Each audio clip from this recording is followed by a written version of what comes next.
Good afternoon, good evening, and good morning to some of you because I'm in the afternoon hour. This is Big E. Welcome to the Swahili Nation One Africa Diaspora Talk.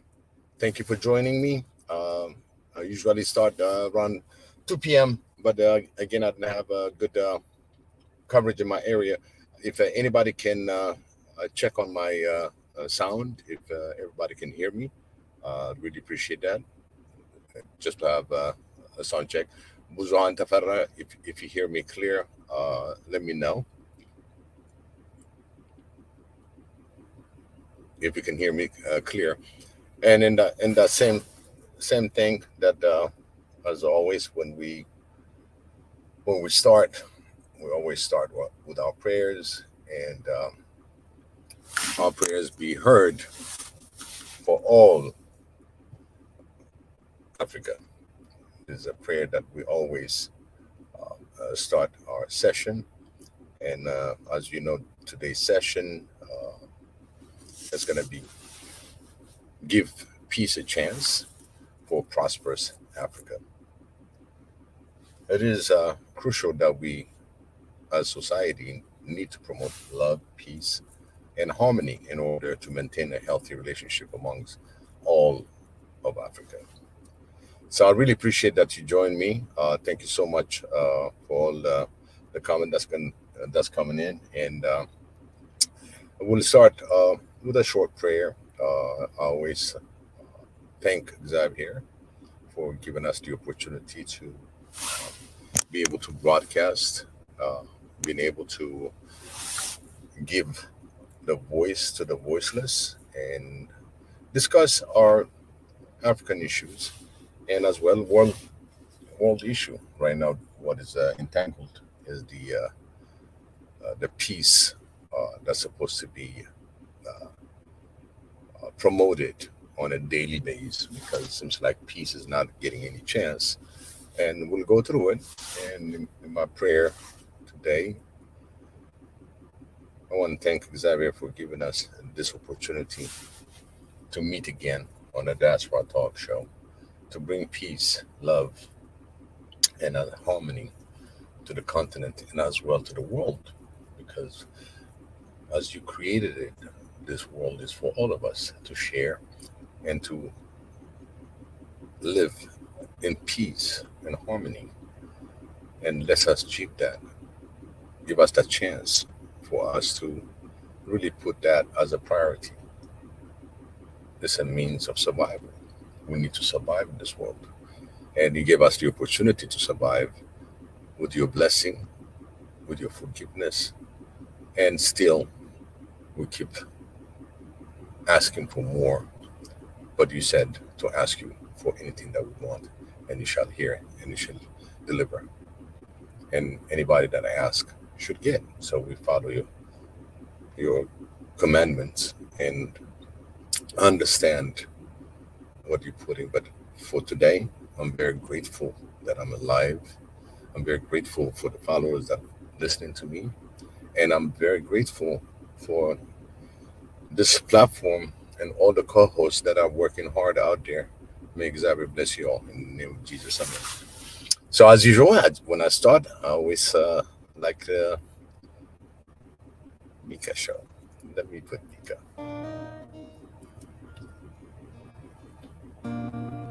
In the colors of your studio beloved, your days to the fairest among 10,000 words. You formed the seasons and fixed the time. You gave me sparks in the morning light. Creation flow from your love. You were crafty and I was breathing. You were laughing, our words were cheap. Out for you, I was made for heaven. I was made for Jesus. I was made to walk the cool of the day with you.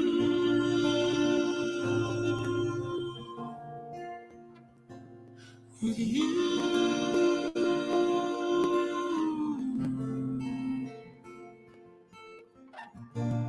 First in the garden of paradise, knew the pain from the Father's heart. To get us back, you gave it all. Filled in the likeness of flesh on earth, bore the cross that we deserve. I've gotten down on my knees. Spirit breathing on me, been saying I'm see what I was made for. I was made for heaven. I was made for Jesus. I was made to walk in the cool of the day with you. I was made for heaven. I was made for Jesus. I was made to walk in the cool of the day with you.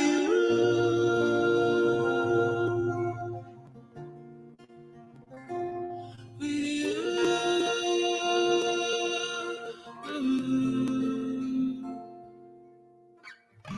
The whole point of my existence is to know you, Jesus. The whole point of my existence is to know you. Oh, the whole point of my existence is to know you.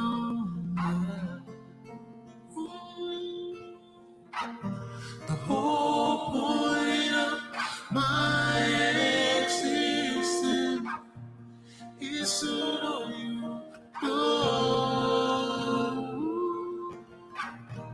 the whole point of my existence is your love.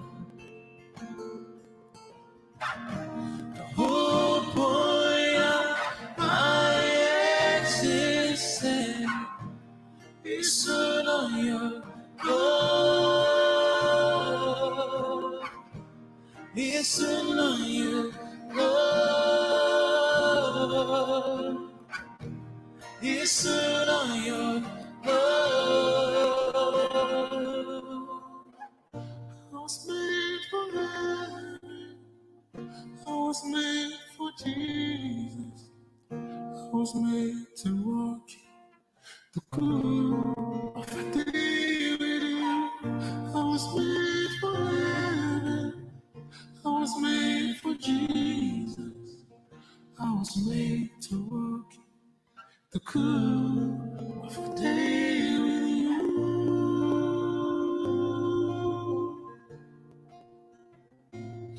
With you.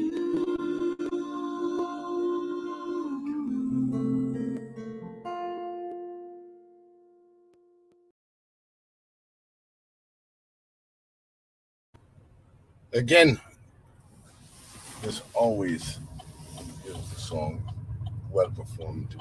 Thank you, Mika, for sharing this. And as long as I know, I've been playing it off time and as well in the show. And hopefully we get all these done in some time. So there's another one that I always trying to get with our GoFundMe. We're down again, still 4,347 euro, and I'm going to share that with you and how it looks like. And we need all your help, all your generosity. Pass the word. This is Swahili Nation One Africa. We're trying to get our own office and establish our foundation in a good note and set example for the rest of the world. So there's another presentation that's always been with Mika, and as well promoting other software that's coming in through Ridge, the Triangle. So I'll start with the Triangle, and then we're going to be going through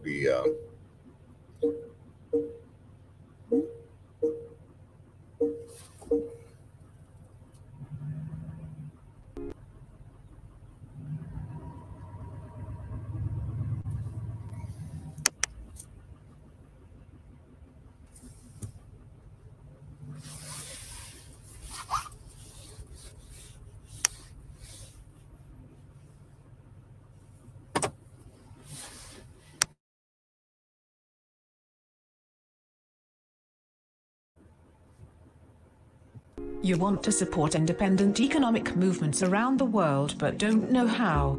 Welcome to Triangle, an independent social economic network right in the palm of your hands. Check on the progress of the projects you are interested in. Watch live videos of the projects that you either donate to or are interested in. Comment on the project with your friends, or contribute to the project while it is live. Check the hottest business plan submission all around the globe. Get an instant update on new business ideas that are submitted through our unique submission system. Upload content about your own business progress. Start a live video to show the world or pictures of your progress. Get personal with the people that had contributed to your project, and also to the people to whom you have contributed to. Search the globe for all the active projects to see what you might be interested in.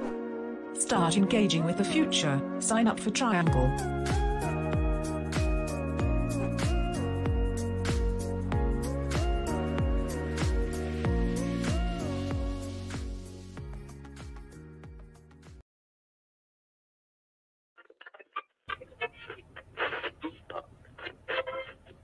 So the lie began from the very beginning of time, right? And I can ask you one question right now. What does history tell us here about Africa? Who discovered Africa? If you write right now on Google who discovered Africa, you find out that is one white man that he came and discovered Africa. And you can ask yourself that how can you discover a place that already exists? How can you discover a place that people already live in that place? It is impossible, but that's what the history tells us. That's what people believe about Africa, that it was discovered by a white man. This guy, he came, and then he went back, he gave a report, and then the next we know is colonialism, because those guys, they sat somewhere to divide Africa like a piece of cake, because they discovered it, they own it, it belonged to them. But that is us. We discovered it. We're the first people to know. And today you have a lot of people around the world that they think that Africa was discovered by them.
All right, again, welcome to the Diaspora Show, Diaspora Talk Show with Biggie. And I'm trying to maintain my internet connection, but so far so good. It seems like I had a little bit of hiccup, but I don't see it was serious, but hopefully we'll continue. It's a straight message that I try to discuss about today. And last week I started it because I was there, and we want to promote the peace that we deserve in the world. And it's a keyword, and it's a very, as I said, it's crucial that we as a society needs to promote love and peace, specifically peace, because our world, as you know, is not having the peace that we realize. We got wars here and there, and a few other things that's going on. But one thing I would say, kudo to the Ethiopian, that they're the first one to, whether it's the opposition, the upside, or it doesn't matter. Ethiopia came up front to get the peace negotiation, no matter what. It can be painful, regardless, but at least, again, I don't know if you guys understand about symbol and what it means that Ethiopia came down to a peace negotiation. That means it tells you we're promoting peace rather than having a war. So whatever that comes to the outcomes and whatever that comes, the first thing that came in is about peace. We need more peace promotion in the world. Nobody's talking about peace. Everybody trying to push all kind of wars, crises, and at the same time, we got a lot of the uh, natural events that's happening: typhoon, hurricane, and flooding. You got Philippines. You got so many other things that's happening in the world because we're making it chaotic. We're making it not seeking for peace. And when you have peace and as well justice follow and as well love follows, everything else becomes harmony. And so why don't we give peace a chance? That's been my discussion since last week. And again, I want to remind everybody that we should seek for peace. Our mind should, no matter what side you might think, if there's a war, it doesn't matter. We lost. They're very human. That it might be your neighbor, it might be anybody. It can be anything as long as it's life that's been killed and eliminated. We should be very careful when it comes to the death of somebody because of the war. We crushed them, we did this to them, whatever that narrative, which is really not really human, because all these wars could have been stopped if we always had peace in mind, always have the negotiation power. And that's how I want Africa to be. Any kind of trouble comes, war blooming, looming on the side, we should bring the mind into for a resolution that can bring peace. So if we got a peaceful mind, we're gonna have a peaceful leadership, and we're gonna be pushing for peace, no matter what. If you're the opposition, don't go and, start shooting people, start killing people, because really you're not making sense. You're just snuffing lives that could have been different things in their future. Maybe future leadership. It might be something that is incredibly intelligent person that you might be end up by eliminating, unfortunately. But for those we pray, for those that lost their lives, always we pray, may they rest in peace. But instead of repeating rest in peace, we might as well have the peace to come for the rest of us, so we can have really a good look on what we're doing to the world. And it's each humanity in general has to really have the peace in mind, and that peace would give you back this prosperity. It gives you back the love. It gives you the harmony. And that's going to be a security for all nations to live in peace.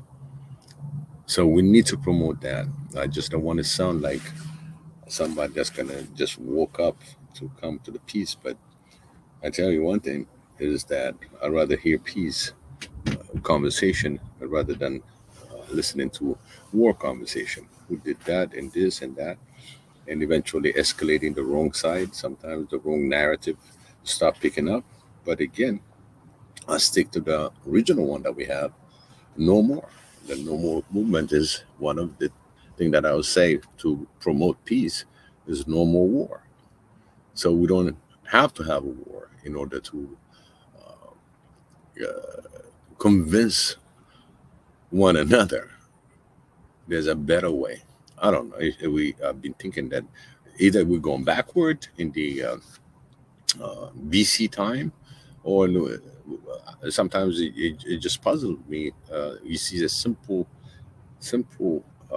principles that are guiding us into a peaceful negotiation, a peaceful way of conversation. This is where Swahili Nation One Africa stands, to have a peaceful conversation. Out of conversation, we can educate each other and as well promote the peace that we seek in the globe. Africa stands for peace, but she's been so much put apart, frontiers that incredible frontiers that don't make no sense. But again, we seek for the peace that can be everlasting, the peace that anybody in Africa, if you ask, they want peace, they want employment, they want jobs, they want to be creative, education, infrastructure. There's so many things that Africans want.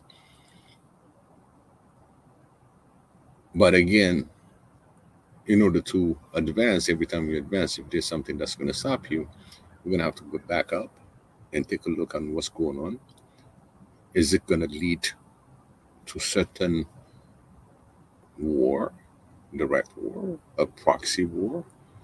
So we have to really look at it intelligently. And I'm so happy that the AU started to do something about the peace process between Ethiopia and the rebel TPLF, and making sure that it's led by Africans and resolution comes from Africans.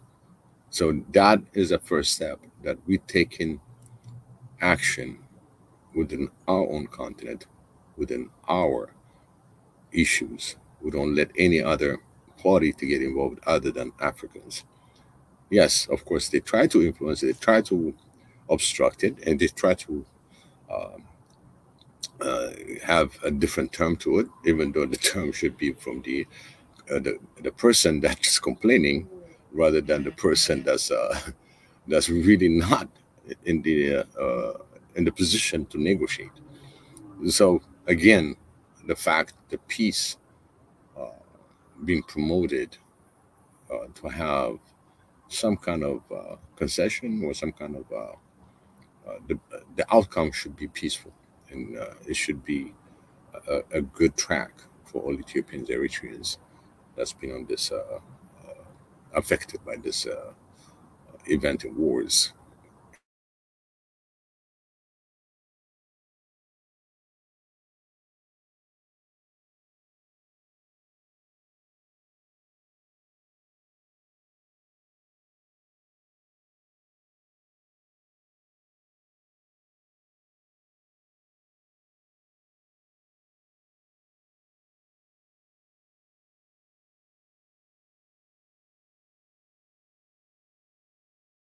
But stops.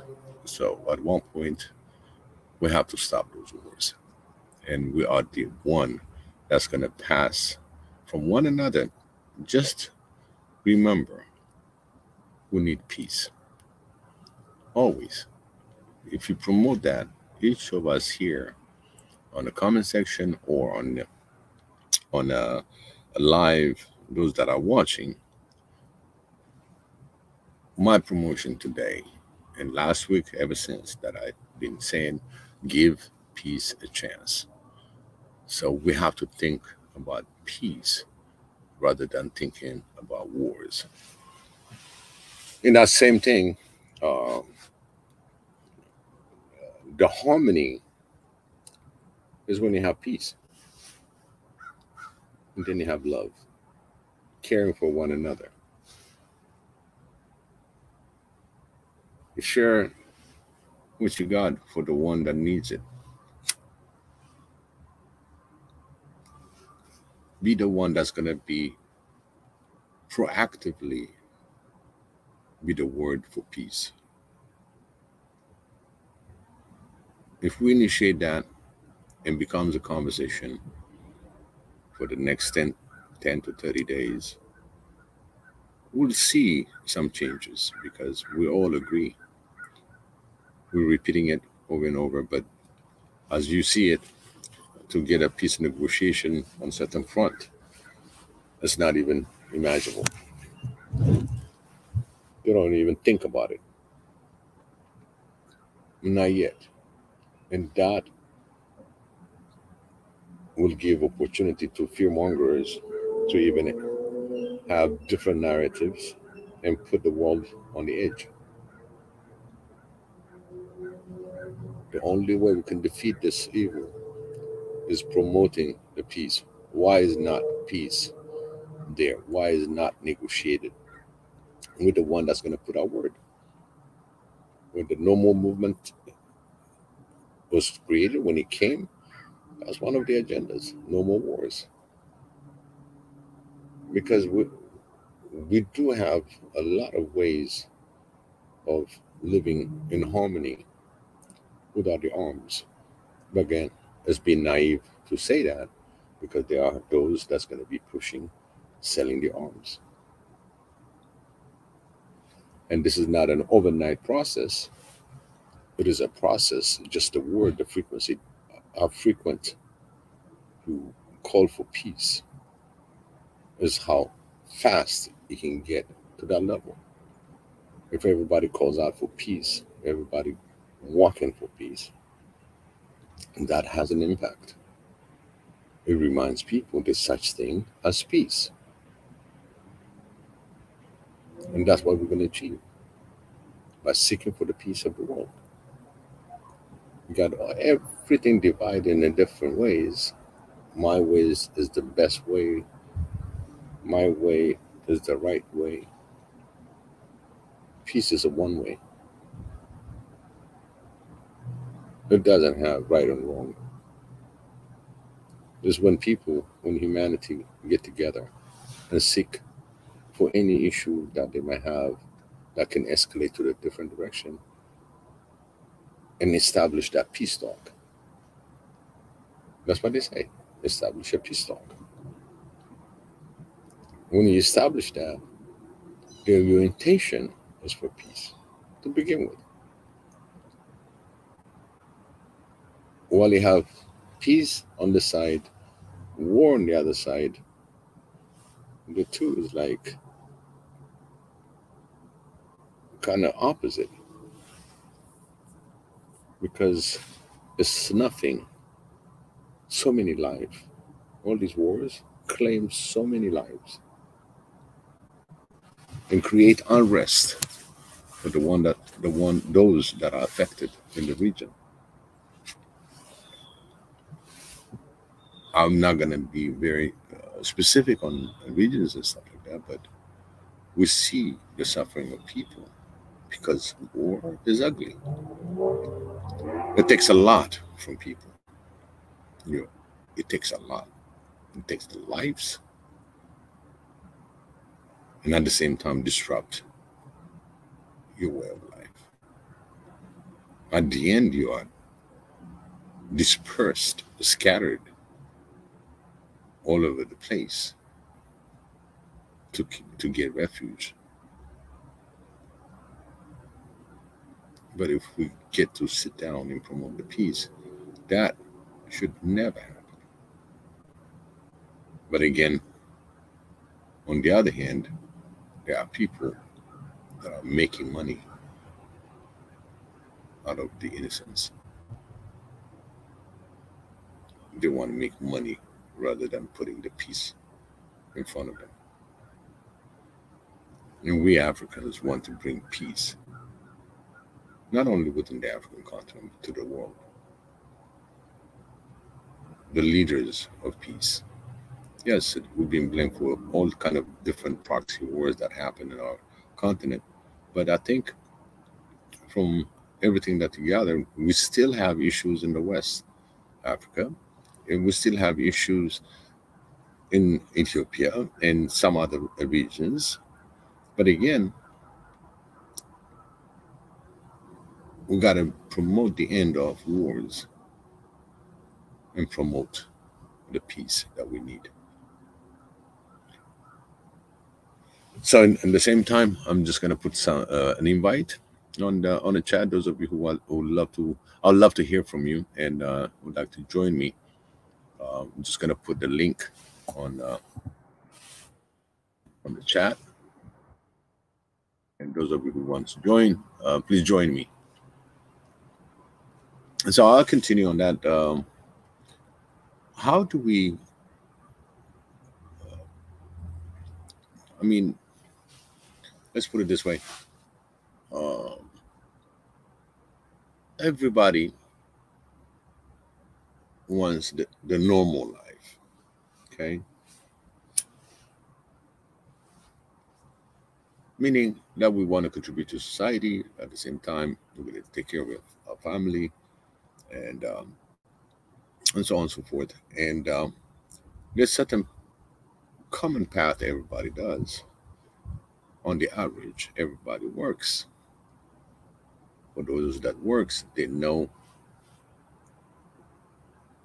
they career, they graduate into it, whatever the reasons. But the number one thing is to bring bread, okay? Because it's one of the commandments that we're all going to be in it if we all collaborate, network, help one another. For those that are not employed, maybe provide some trainings, different trainings, things that they need to know. By putting all these different things, we're creating an environment. And that environment, if we're helping one another, that gives us that harmonious understanding. Hey, I have a big brother. Hey, I got a big sister. You know, you're getting the help. And this is the thing that I really want to establish with the Swahili nation, to have a lot of big brothers and big sisters, because there's a lot of Africans that needs help. A lot of Africans needs help. Just the guidance, and just talk to them. Or if you there's not enough books that goes around, if you get certain books, think about the another African that probably need the same thing, the same book, but he cannot afford it. Yeah, the big brother go to the author or comment, say, hey, you know, I want to buy one book, but at the same time, I want to donate 10 more books on my side. Or just buy one and share one to that level. So there's a different ways that we can help one another. And when you do that, when you are charitable, when you giving, you will get tenfold. But at the same time, when you start giving, when we promote that generosity throughout Africa, especially in diaspora, when it comes to clothing, when it comes to certain things that you can afford and you can give, don't just, when you buy something, especially when it comes to books, when it comes to certain knowledge based things, histories or something, think of Africa. And there are there are libraries out there that would love to have a copy of that exact book. Even if they have five, another another 10 doesn't hurt, because you thought of Africa. When you donate, the same process, and that promotes the care, the love. In general, you promoting a peace. That peace is there, and you really have the love to share, and that will promote others in order to do the same or maybe different. So different ways that we look into peace, there's a different ways to achieve it. And everybody has a way of doing it. But you have to bring peace in front of you. What it really means for the rest of humanity, that you are promoting peace. Don't have that many. Don't have that many really promoting peace. It's really embarrassing that really on certain level, in a big organization, they forgot. Maybe they purposely forget about peace, but the definition is all understood.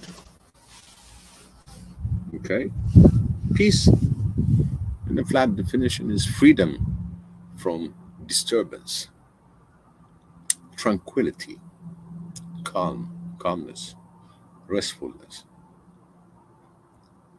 a state or period in which there is no war or war has ended.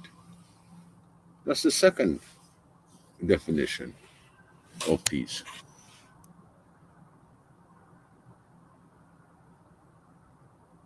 There's another thing that has always been practiced in Africa, in some other countries too, is ceremonial handshakes or kiss exchanges during a service in some churches, now usually only in the Eucharistic, symbolizing Christian love and unity. So also kiss of peace at kiss. And also the other exclamation, it has a lot as an exclamation used as a friendly greeting.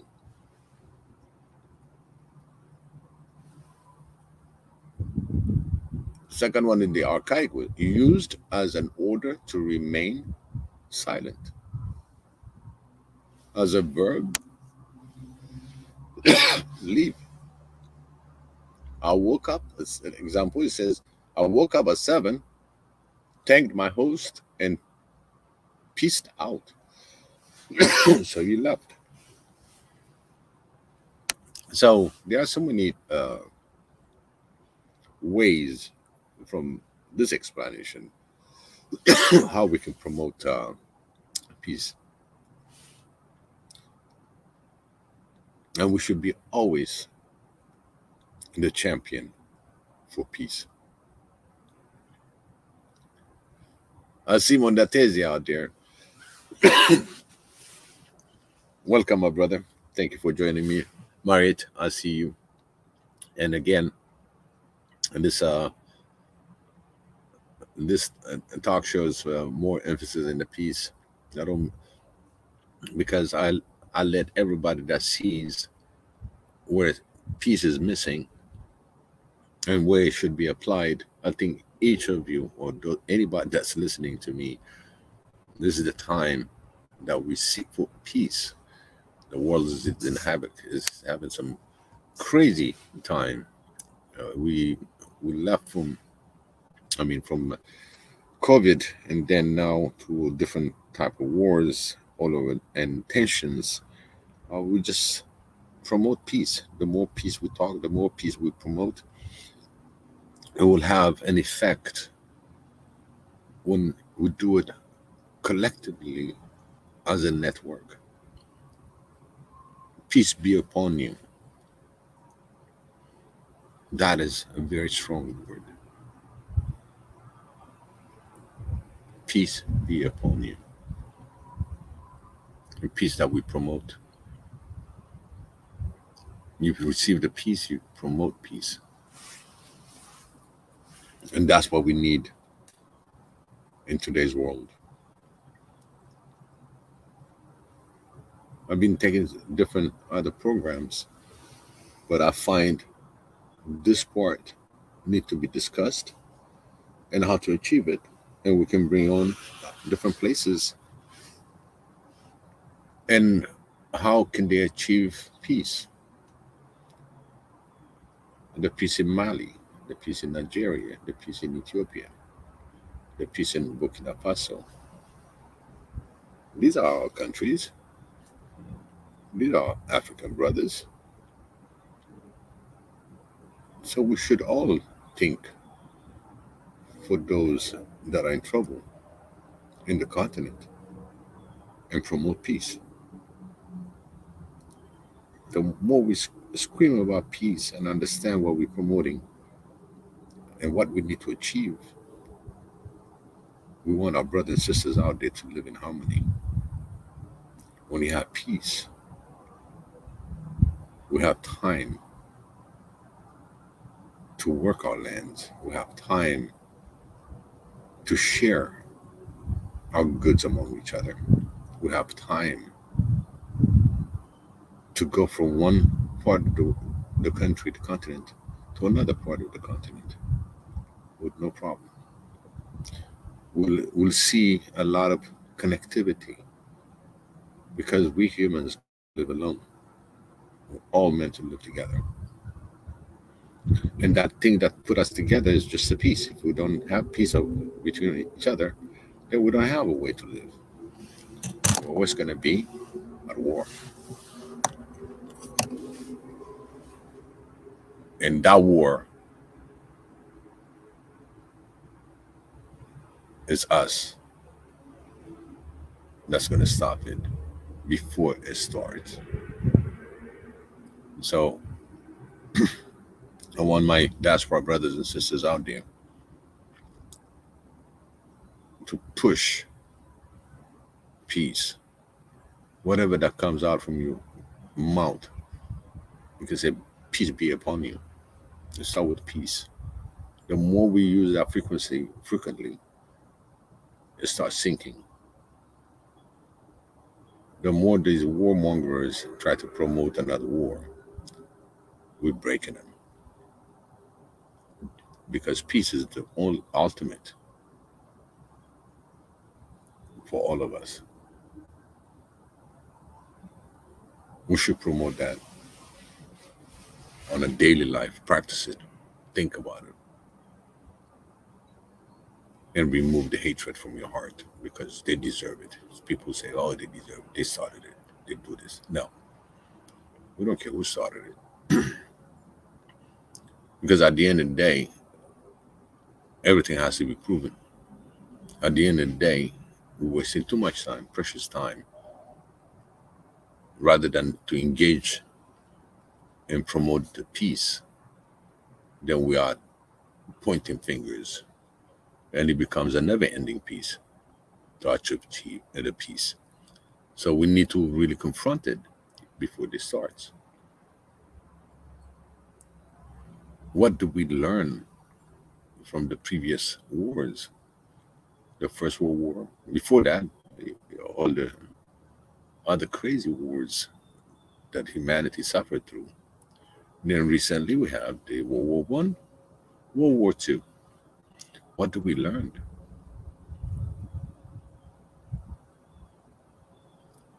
At the end,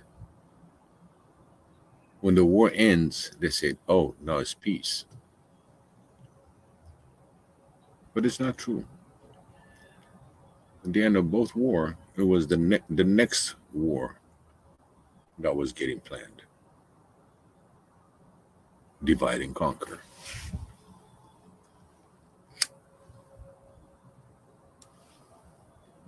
Imperialist thinking, I'm the master. I will rule the world. That doesn't happen. Nothing, you cannot rule the world by force. Yeah, unfortunately, those that push that kind of agenda, they create a lot of chaos. Back to the old way, divide and conquer. This is the time that Africa should rise and show unity, stay strong. Any African affair should be resolved by Africans and no interference. When it's planned against an African country, all Africans should be one. This is the time for unity. We're getting stronger. We're coming together. And we're finding a solution together. All these pockets of trouble that we have, we can solve them.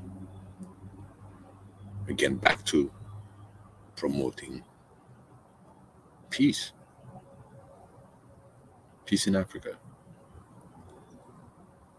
among our brothers and sisters, to hear one another. You don't want to lose your loved ones. Sometimes, when there's a war, there's part of your family that's going to be involved.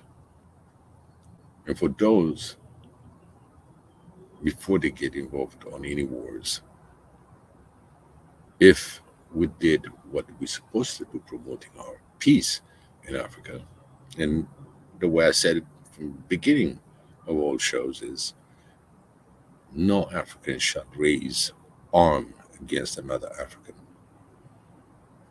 That should be our rules.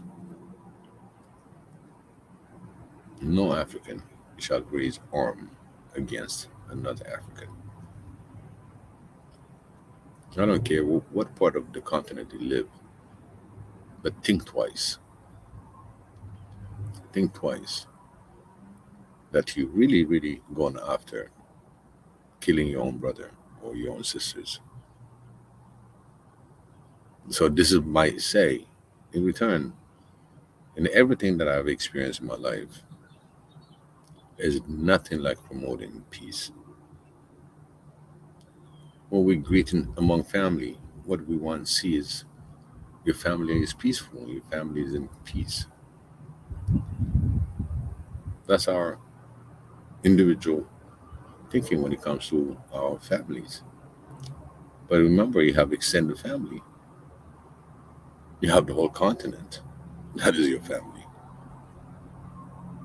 And that's how we're going to have the unification, the unity, by creating and promoting the love, peace,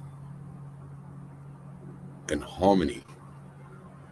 And that harmony will lead us into one Africa. We got to be prepared from the inside. We don't just call one Africa. In order to achieve it, and every part of the continent has to have a peaceful solution for any problem that arises, and that shows unity. When we start protecting one another, when we start talking to one another on how to help one another, that right there will promote us to a different level. Again, peace is like a code, and we go by that code. Nobody will come and disturb us for it. They'll try, but again, we're pushing every African affairs should be resolved by Africans, and we don't let anything to penetrate that. We make our own destiny. We make our own decision. And to achieve that, you need support. The support is the piece that you get from your other brothers and sisters that's supporting you.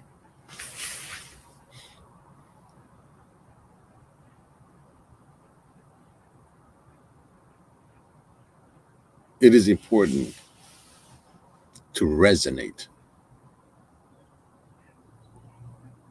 the peace that we seek, the peace that's being given to us, and nobody takes it away from us.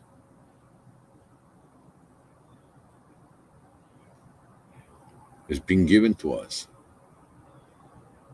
And that peace that's been given to us is to examine in that we want to make sure it's undisturbed. We want to keep that peace. We want to keep on promoting it. We're going to push it to the limit. Sometimes, I don't know if people talk about when they want you to do good in school, they tell you study. And you study and you practice along with that, and you keep that in your mind, you're always going to be pushing to get a better grade every time. Or you ace it. Because we go to school that long in order to specialize to be somebody. I mean, that somebody, the same thing, If you don't have peace, you're not going to have the opportunity to achieve what you want because you're always being disturbed. There's no tranquility, there's no peace around you. So that can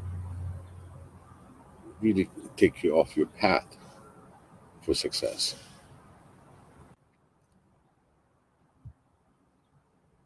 Mondatezi, welcome to the show. Welcome, welcome, my brother. Hey, Biggie, how are you? I'm doing good. How are you? Yeah, I'm doing fine, man. I was really touched by your topic today and what you're saying. I don't think I'll be long because today I've had a long day and looking to turn into bed. But I had a few points to make, if you'll allow me. Absolutely.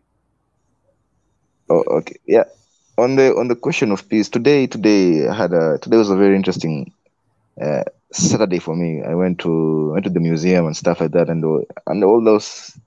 And there was all that, there was a place where there was actually a specific garden that was called the Peace Garden, so Peace Walk. So it was just so, and today, and just to see you talk about peace, it's like, oh, maybe this is calling for me to say something.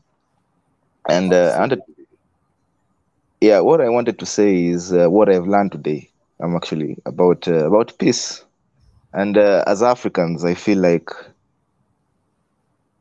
our environment, we need to, the way we appreciate our environment, the way I'm saying, let me, not just in Kenya, but I see it even in Ethiopia with what Mika is showing us in the videos, and even in Tanzania and other places, that we have begun to appreciate and realize that we are the custodians of our continent. Like when it comes to our land and the people, really, this is like a role that people, as Africans, we forget. And I think we have forgotten because of maybe the colonization or all that, but we have forgotten that this has always been the role of this is a role that has been passed down by those who came before us, that we are custodians of these lands and these people and the descendants and our descendants.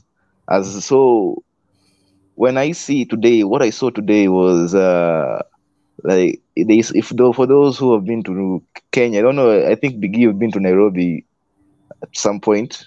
There's this thing called the Nairobi River. It used to be like a place full of trash, but it's been rehabilitated. It's been rehabilitated into a garden. And I see these projects not just in Kenya. I see these projects all over Africa happening, where African governments have begun to realize that, oh wait, we need to take care of our land. We need to beautify our land. We need to, there's that we've seen that maybe, and I feel like maybe this is like a spirit from the ancestors. Maybe they are pushing this type of realization, because I realize that once we realize that these are our lands and we need to rehabilitate, we need to keep it green, or we need to keep it clean, or I think that's when we start to realize that, that I don't know. In the end of the day, I think that was the motivation behind what the museum was trying to do. That in the end of the day, once we realize that we are custodians of this land, we will not. We will realize that chaos is not the right way to do things. It's not productive to our role as custodians.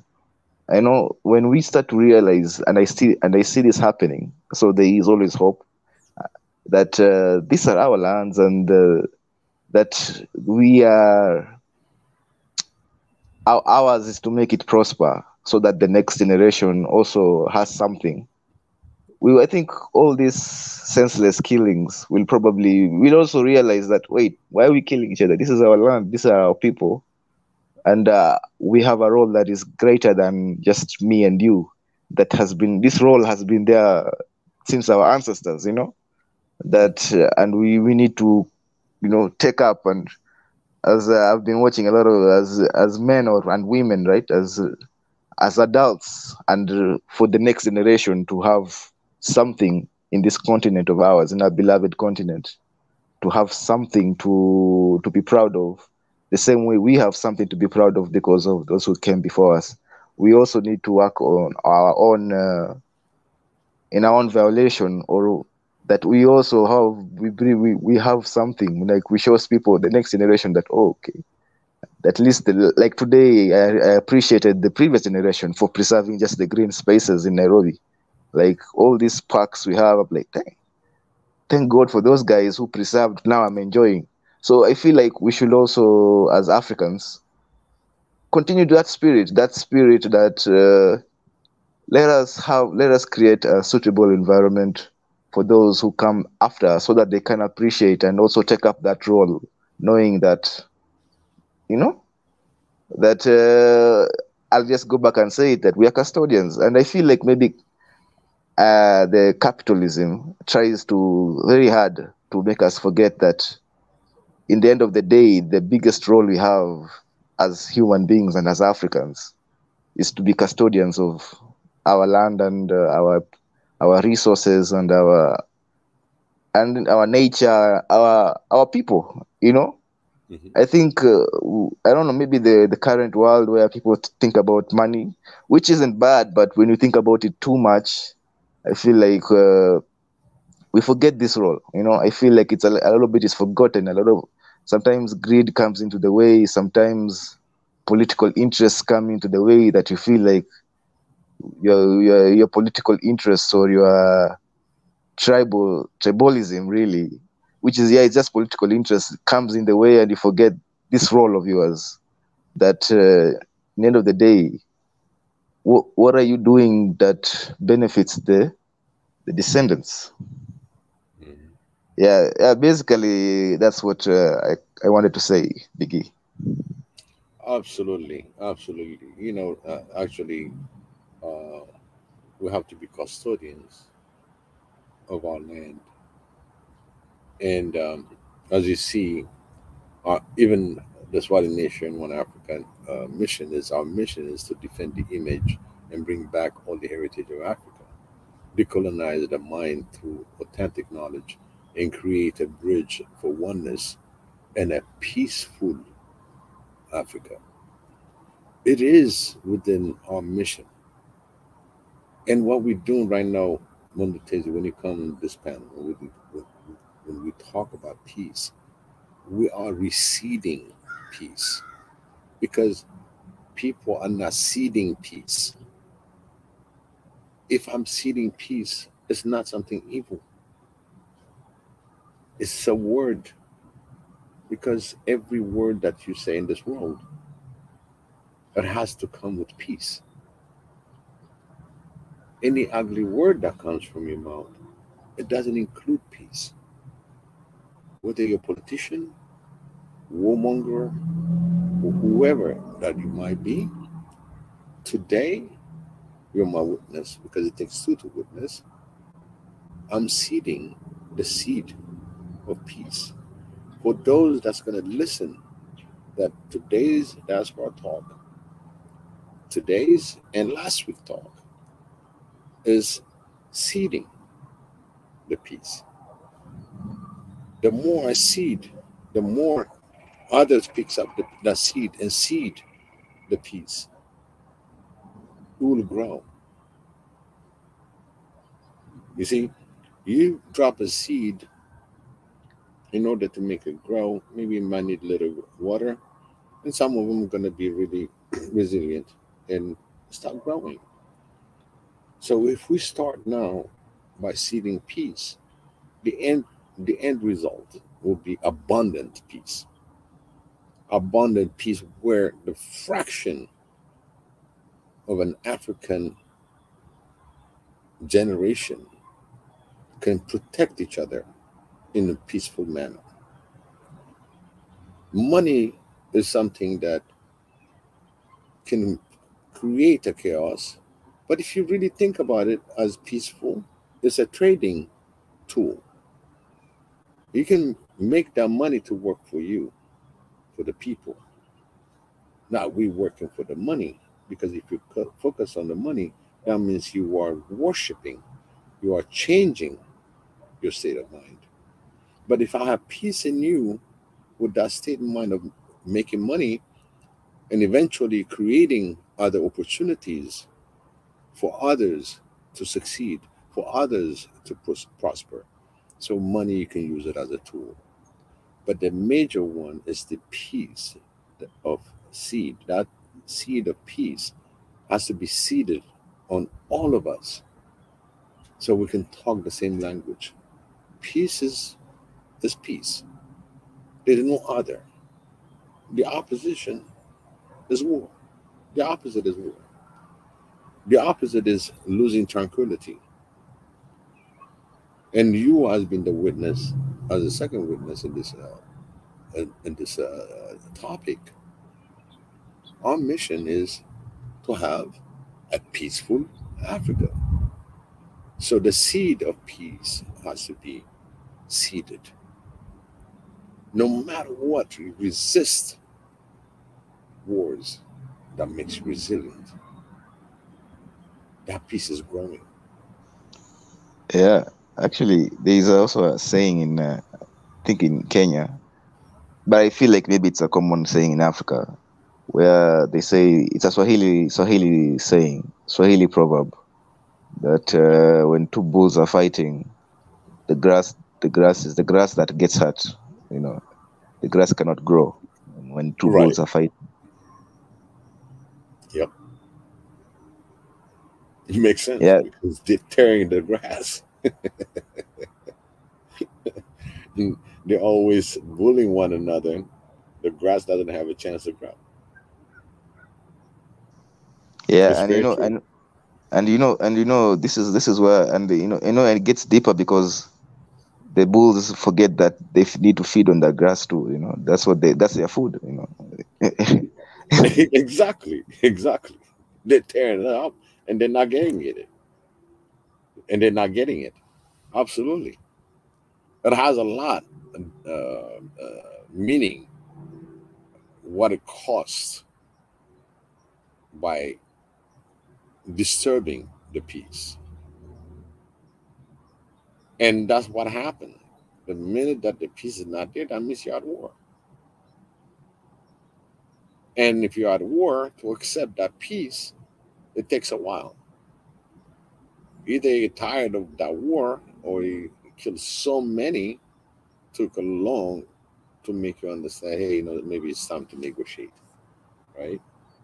But we should be thinking before the creation of those wars, before the creation of this unrest, we should find the solution real quick without no ego, because one of the things that does is the ego and the pride destroy you. You leave that pride alone, focus on the peace, because sometimes those things are never ending. They go for years. Look at the Afghanistan war, look at the Iraq war. Russia had a 20 years of war. US came and had a 20 years of war. That's 40 years in war. Can you imagine what happens? That means there's second generation that's really born in a war. The only thing he's got in his mind is war. So yeah, we want, exactly.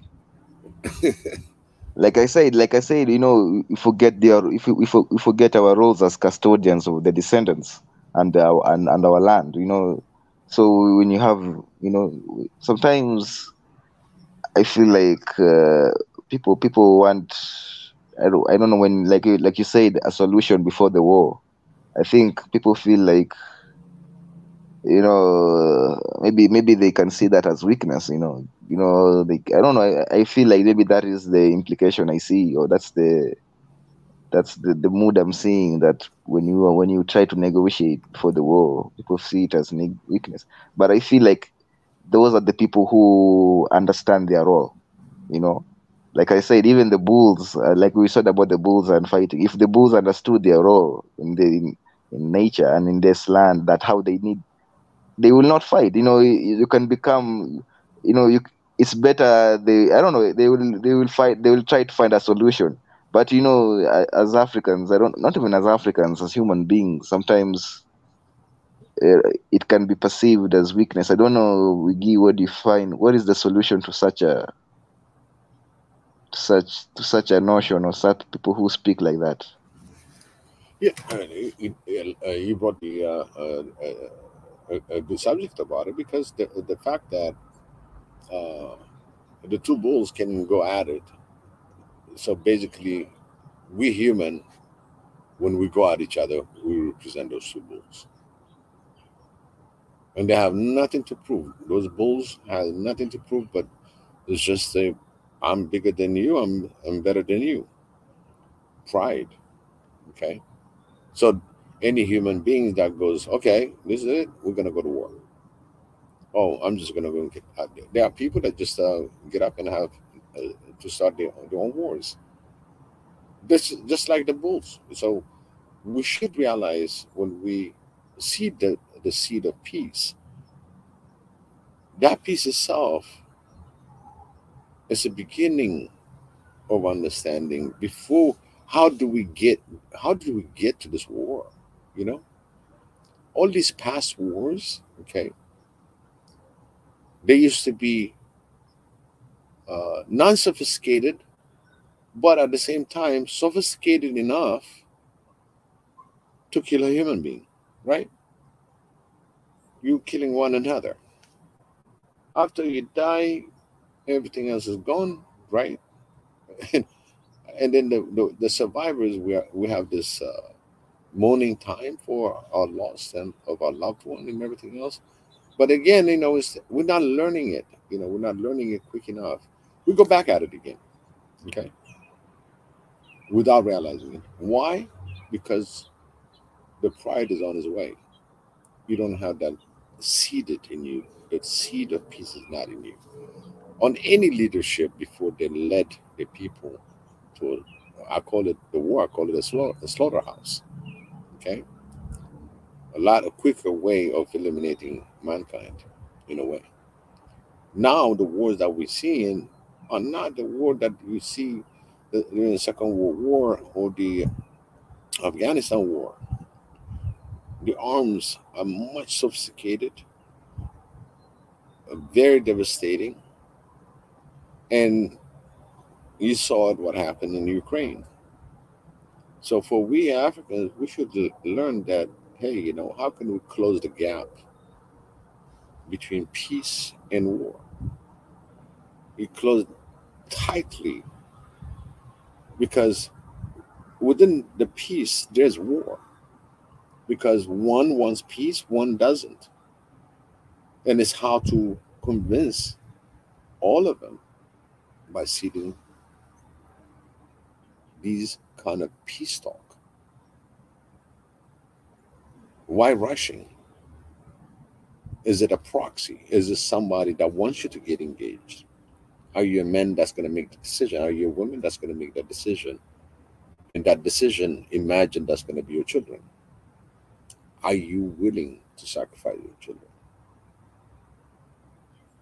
Because eventually the children are involved in the society, so they will have friends and everything else that get involved in the war, and they die. And there's a mourning, a grief. Do we want to go through that? Are we going to get smarter by promoting peace? Nigeria, peace upon you. Ethiopia, peace upon you. Continent Africa, peace upon you. We have to really seed the seed of peace. And the seed of peace will grow. Once she's in, everybody will start thinking, wow. And you start with yourself. Once that seed starts growing, you want a peace of mind. You don't want to hear all these wars. You don't want to hear all this. There's a solution. So some of you that receive the seed and understands it, then you might be an influential person in order to promote the peace that we need. Humanity has to exist in peaceful way. We would do a lot better in peace. The war is nowhere. that's going to win us because there's so much atrocity. In the old days, when they have a fight, when they kill the enemy or the enemy kills you, we got face to face. It's more like combat, hand to hand. You understand? Yeah, yeah, But now, and that was easily negotiated because they will go on this field. They don't even hide because of pride, right? But now, yeah. the wars is like, I take one corner, I'll hide on something. I'm gonna kill you.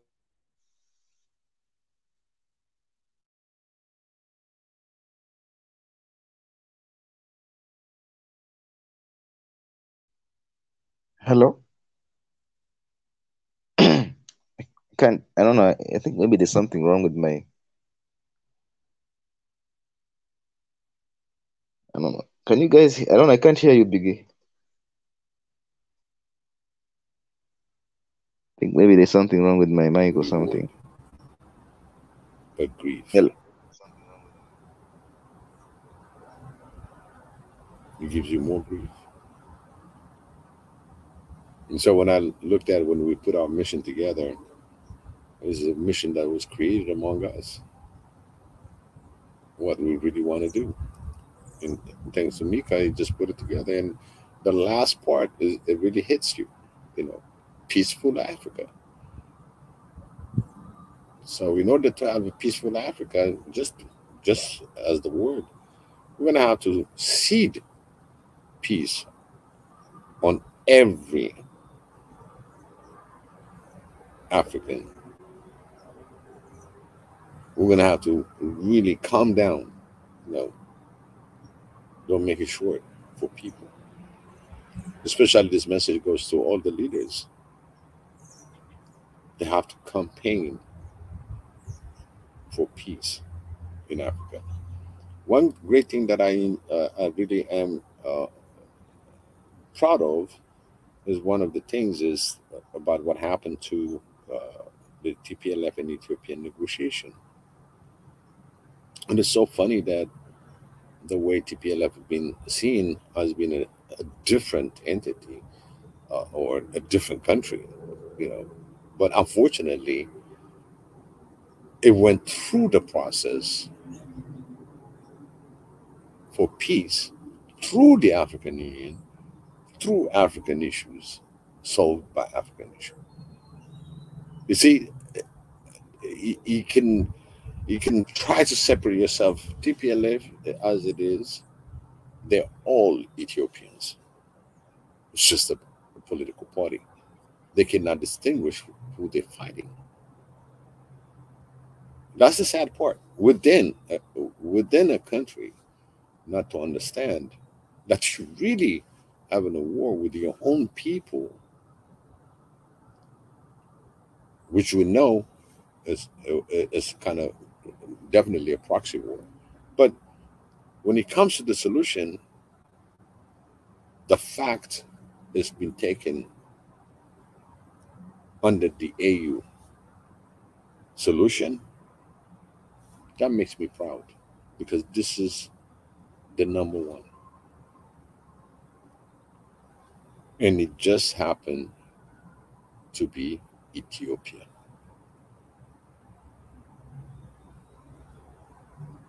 while others in the European countries are not seeking for peace. If you look at it, it's coded. Ethiopia came to peaceful negotiation to promote peace for her people. That includes the TPLF. And the fact this idea of peace came from Ethiopia is much bigger that the European countries that are thinking that smarter, better than us, cannot even talk about peace. They submitted letters to stop this war between Ukraine and Russia to the president,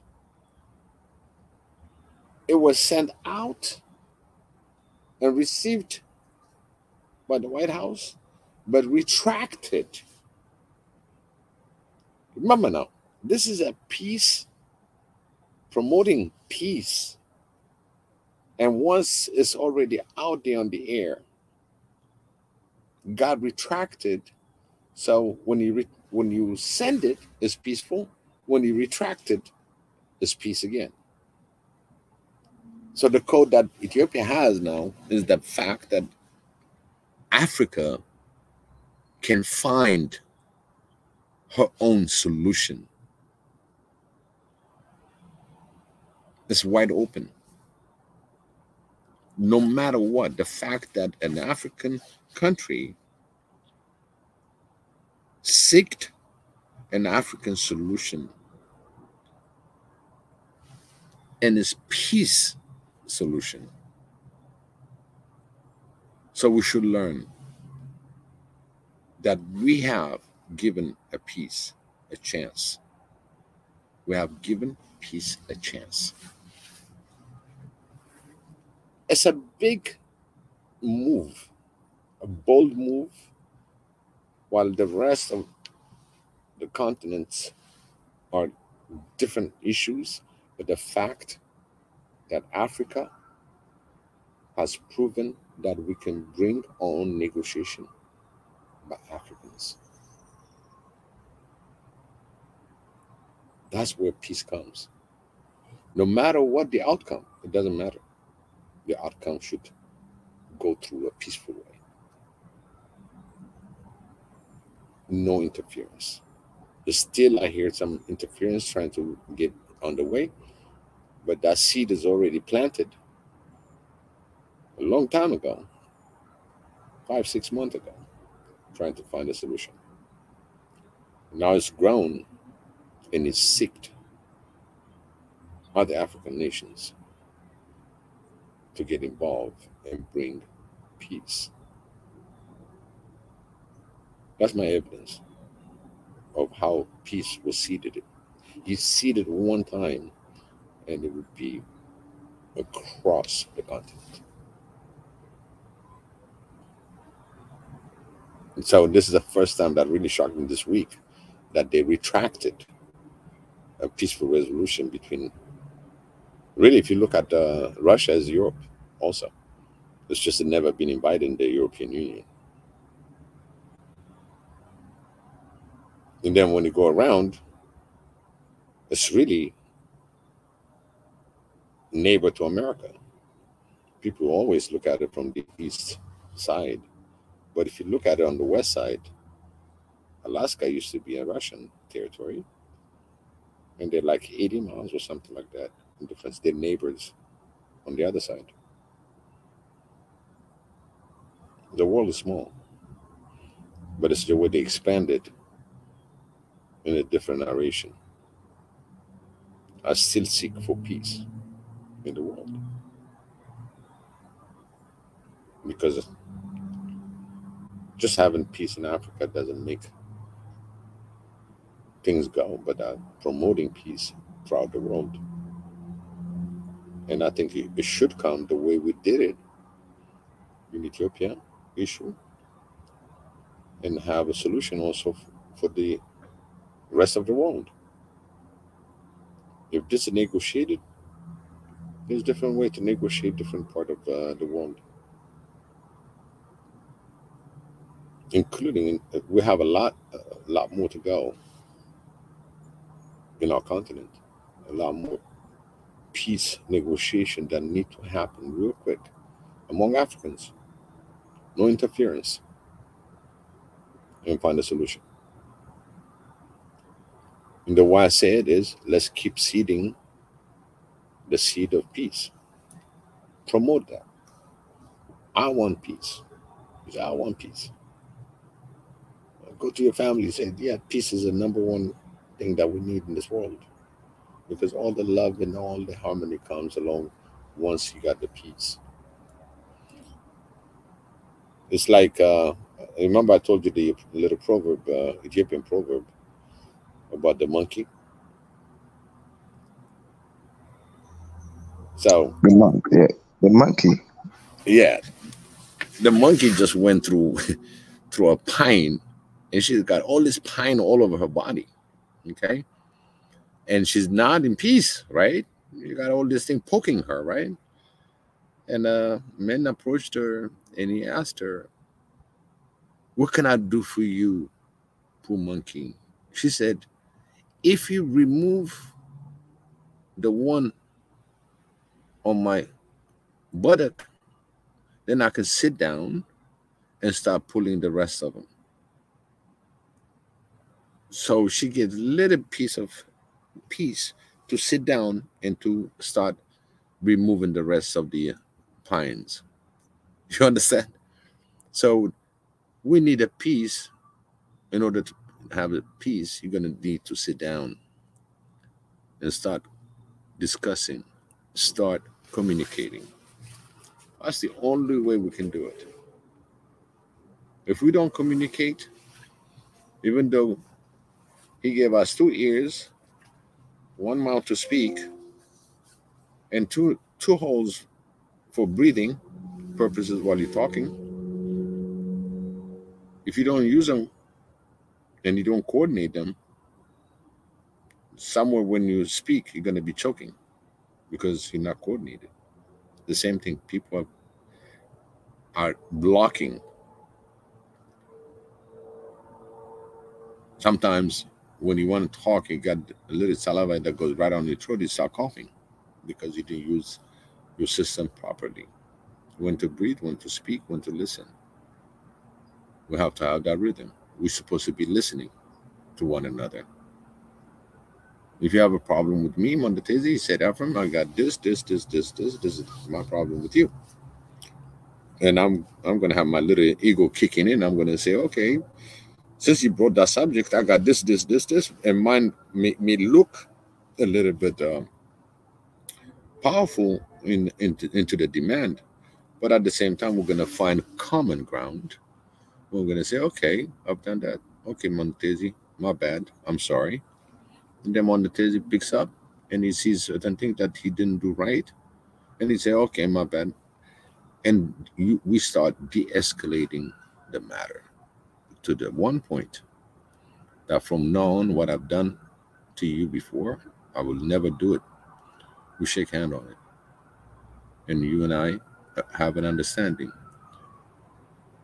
It doesn't change you physically, mentally, but one thing it did is that you negotiated with me, and I negotiated with you. So we are one now. If we see the same problem, to go and solve that problem, for the two to sit down and do the same thing. That's how our ancestors used to teach us how to bring peace and negotiate on things that's happening by claiming lands or by claiming pasture area, all that. We have it. And we're still practicing it, by the way. We don't have to wear that white hair and be in court, if you see what I mean, on the tizzy.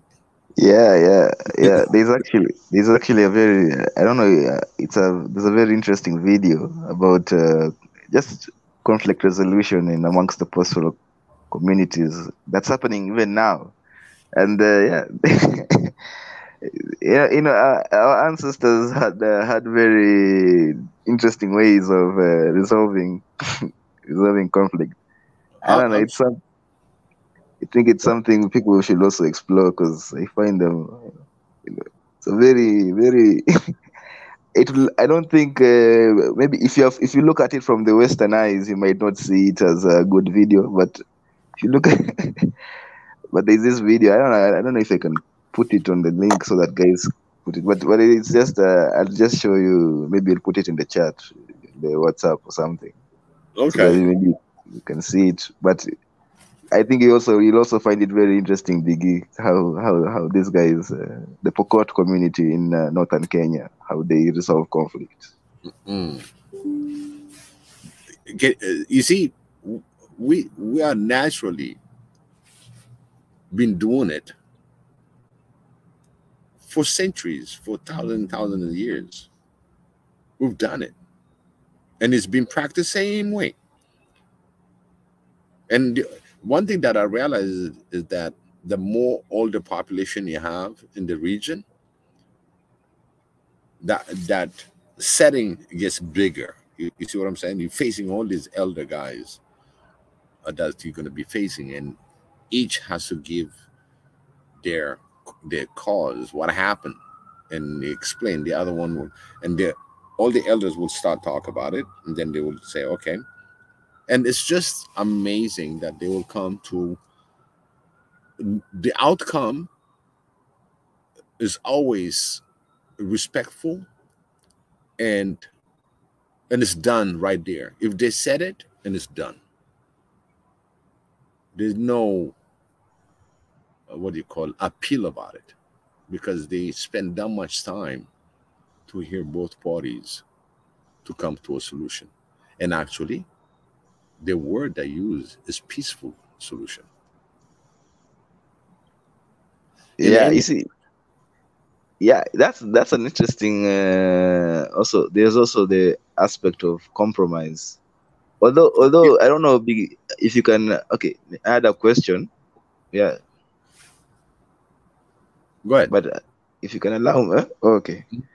There is a when it comes to okay, from what I've seen in this video, there's this they allow you, the two men who are at in conflict, to duke it out for a while or with sticks, actually, to to go at each other with sticks for a Right. while, and then they stop it, then they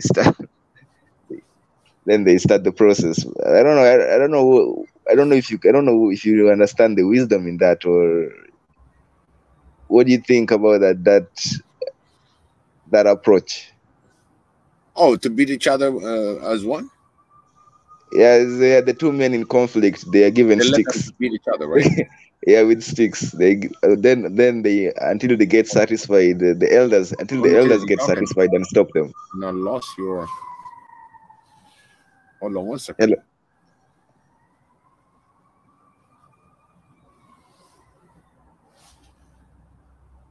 Hello. Hello. Yes. Okay. Got you. I lost you. I lost you for a second. Go ahead. You were saying they let them to beat each other. You said. Yeah, they let them beat each other with sticks, and Mm-hmm. until the elders are satisfied or feel like it's enough, then they stop them. Then they begin the process of is it the negotiating or so. So I don't know what is the wisdom. What do you feel is the wisdom in that? Well, you remember it in the past wars. In fact, you can see Troy. The war of Troy. What they did was, or David and Goliath. Okay, bring one, and they have, if one wins, whatever, right? That was that level. Instead of having all the other problem, you just bring one strong one. The other one it comes back. But at the same time, now that when they approach it that way, that means, oh, okay, you start the beating. Okay, let's see what you guys doing. Okay, what you up? You still don't want the peace. That means if you're gonna go in front of them and beat each other with a stick, whatever that they is being provided, it's like you physically did it in front of the tribune, and the tribune will stop the thing. It's like, how you feel now?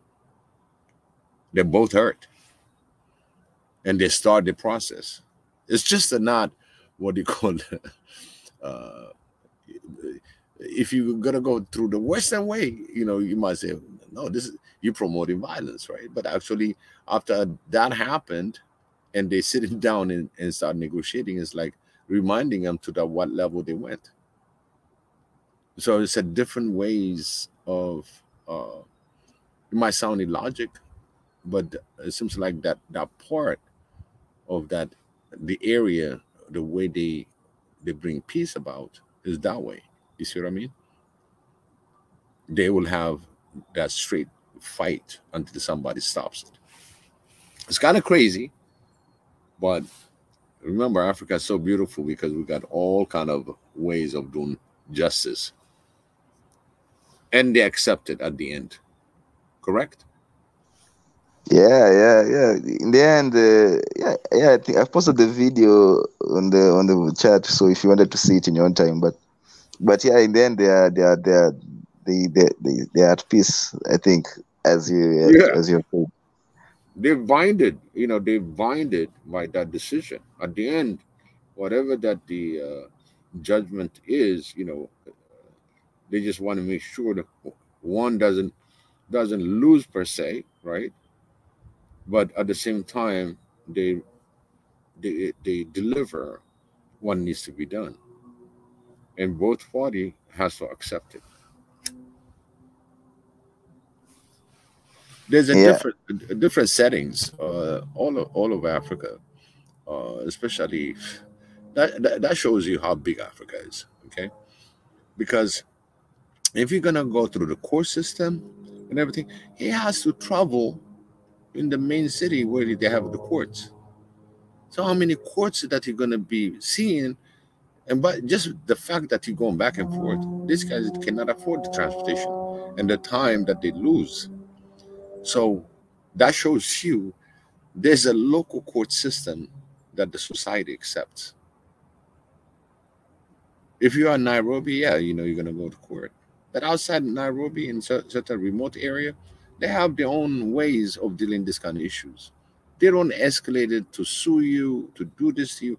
Well, at the same time, there's compensation also that you have to give for the purpose of the peace to come between them. One probably been the aggressor, and he has to pay maybe a chicken or cow, or depending on the crime that's been committed. They have to really pay the other one. We call it casa in my language. It's basically compensating the one that's been hurt, and that's not it's not peaceful. So you're going to be charged to pay. Okay, um, give them a sheep, or it can be anything. And then sometimes in certain tradition, um, they order the offender to pay the defender, maybe one sheep, two sheep, whatever. But sometimes what they do is they slaughter that sheep, and they all share in that same setting. I've seen different ones in Ethiopia that they do that. That that lamb is there, and everybody shares, and they eat out of the same tray. Okay, and there's a saying in Ethiopia: if you share food in one tray, you're always friends for life. They always say that because you share a meal together. You had the moment together. We don't have that individual plate per se. We call it a tree, and have that breaking bread together. You see, it's very important. And that promotion is like sometimes, we got this hectic life in the cities and stuff like that. We start eating by ourselves. You're not even around you, you're just munching yourself. But if you have another person that you share that meal together, that person also gives you different energies and different appreciation. So we kind of tend to go away from there, because there's a lot of fast food and everything else that change our thinking and becomes really selfish. Not purposely being selfish, but it's just when you're hungry, just go and eat because you're not gonna find your mother or your sister or your brother, your wife, your children around you to feed together because you're not at home. So that really keep bringing us down. yeah. Actually, I read something about that. I think last week about I don't. There's this Tanzanian scholar called Isa Shivji. I think he's a professor of law. Okay. And he spoke about how the, the is it the liberal, the neoliberal Western neoliberal societies, they push this perspective that society is broken down to the individual, right? And so they don't like, even when they don't like to talk about society as a whole, a collection of people, but a collection of individuals. So they really focus on the individual satisfaction, like what you said, that eat your own food, and as long as you're happy as an individual, society is happy. But that's not usually the case, as you say, that you're supposed to share the food and all that aspect. They don't like to cover that aspect in the West, according to what Issa Shivji was writing about, and he was saying that is the when they fund, when they donate or to causes in like now in Africa, they tend to forget that this is the nature of Africans, that we like to think as a society. And so even when we know, like the alphabet community, how they it's just a lot of all that morality as Africans. It doesn't make sense to maybe the West, our collective morality as we think as a society, because sometimes I feel, I don't want to go too deep, but yeah, sometimes the individual is the needs of the individual sometimes can be sacrificed so that the needs of the society thrives, or something like that, basically. But yeah, it's an article by Issa Shivji for those who are looking for maybe to read further into it. But it talks about democracy in Africa and all that. And I was in Israel, and I was in a 5-star hotel. Okay, I've been a lot of them, and the so amazing thing that I've seen in the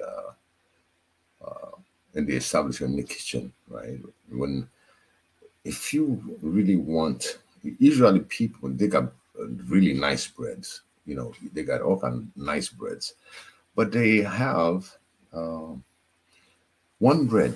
Okay, it's a loaf of bread, right? And if you want bread, if you read Western, whatever that might be, just want to have a little roll, okay, they can provide you. But in the tradition, okay, anybody that is in that room break bread together. So basically, you'll go to this table that's set for this bread, and it has a cover, and you hold the cover, and then you slice a bread from it. That means you're breaking bread with the rest of the people that are in that room. I asked them, can I have a bread by myself? Just a roll of bread, just a roll. They say, yeah, we can give it to you. But there's the tradition on how the Jew break bread together, and it's more like glorify and exaggerate, just to really saying, hey, thank you, God, for keeping us this bread. So that shows, that they didn't let go of their old tradition. I'm talking about 5-star hotel, and you can have all kinds of stuff that you want to eat, but when it comes to drinking bread in the morning, especially the breakfast part, it's just everybody goes out there and take a slice or two, whatever that you want. There's no limit, but it's just the fact that you broke bread together that morning. I find it very interesting that this is a really a 5-star hotel. You don't think they would have the tradition. And when they come for the Sabbath, there's 2 elevator. One elevator is going to be observing the Sabbath, so you will have a candle in it, so nobody rides in it. But you ride on the other one. Is how they still accept the Western ways, but at the same time they value their their religion. So basically, the Sabbath is going to be respected, and you'll see a candle light inside the elevator, because the Sabbath, they don't They don't cook, they don't do nothing. You just praise the Lord, and that's it. So our tradition also has uh, so much way that it keeps the tension down. If you notice that, if you're breaking bread together, what does it mean behind it? That means all the Jews are really are one. You see what I'm saying? Even though they're uh, different tribes and everything else through it, but when it comes uh, to negotiate, you don't hear the war between Jew. You understand? Because of being tribe. Does it make sense? See where I'm going, Yeah, Monetizzi? it makes sense. But my question is, and this is to in refer to the war in Ethiopia, in Tigray, or Mm-hmm. like at some extent, it's like a tribal war, right? Like people from this ethnicity are fighting from maybe different ethnicities. Why can't it be solved in the same fashion as traditional ways that I don't like one the ones I talked about the Jews and even the ones the Pokot? I'm sure these people have been conflict. This is not the first time, So Mm-hmm. I'm sure this is their ancient ways of solving the nature of conflict, especially between neighbors. I'm Mm-hmm. sure the elders and our ancestors already had set up probably a protocol or a way to establish peaceful resolution between maybe the people of Tigray and Amhara. Or I'm sure there was, because your neighbors. I'm sure there has been conflict before. So why don't those ways? Always. Yeah. So why don't those ancient ways of conflict resolution, and why are they not kicking in? The you see the way to simply define it. Let's say the old Ethiopia, okay, all together with no problem, and then on the border of either Amara region or it can be an Afar region, and they will have clashes. You understand? They will go to the extent of marrying cross marriages. If some kind of little wars starts between on that border, okay, because I brought you within Tigray, there's a different other. You see, different tribes. Remember, Ethiopia was. I always try to explain that the West puts us in a bind, saying they look at us all as being tribal. You understand? These were not just tribe; they were nations. You understand? There was the Tigray nation, there was the Shoa nation, different nations, and each had a king in Ethiopia. Okay, each had a king. Remember that. And when Tedros started unification of the country, each has their own king. And that's when Haile Selassie is being called King of Kings and the Imperial Haile Selassie, King of Kings. That means he is the king of all Ethiopia. So all since they had kingship until we got abolished through Menelik, okay, and became the only emperor, king of kings. A lot of people don't understand that because there were nations with their own kings. Tigray had his own king. Shoah had his own king. Everybody had his own king until the unification done by Menelik, because everybody, the king of king at that time that you report to was Johannes. So there's a history that needs to be known on these conflicts, because you cannot call it genocide because they try to implicate it as being genocide, that the Tigrayan people are the one that's fighting, but it's not true. What happened is the political party is the one that put the fears, saying, hey, we're going to be now, the Amaras are going to take over. The Amaras are going to kill us. Because why didn't they say the Oromos, which they are further south?